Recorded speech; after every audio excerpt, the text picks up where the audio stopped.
Hello, YouTubers, friends, compatriots, liquor shows, desolations, pests, and vassals.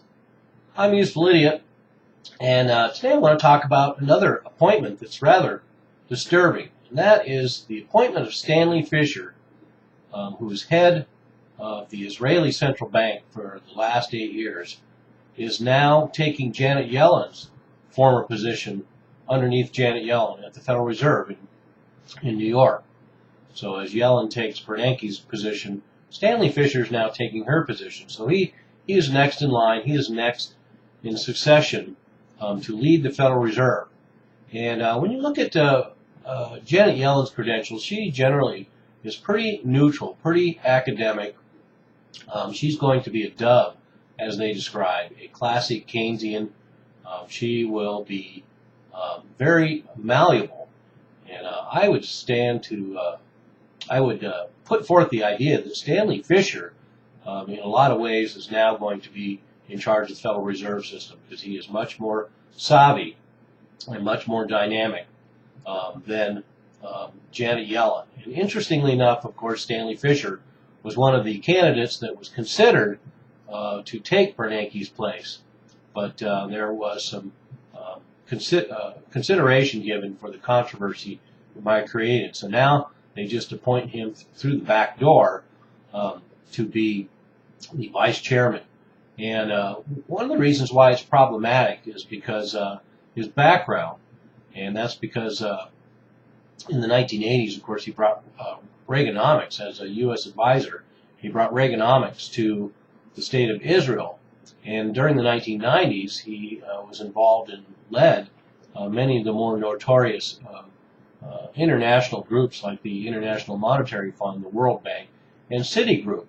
And has also been an advisor to Bernanke through this whole process. So he already has had a lot of input into the policies of the Federal Reserve System over the last 5 years of this crisis already. So it's only natural that he should be part of the organization now.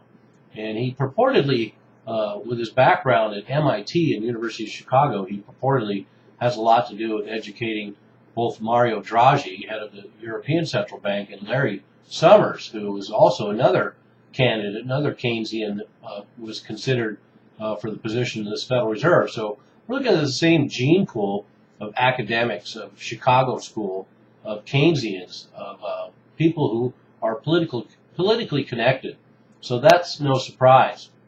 So that's certainly a red flag for Stanley Fischer, but also whether you have any issues with Israel or whether you have any issues with Zionism in general, it's still a red flag to have a person who has dual citizenship leading a central bank and having so much influence over U.S.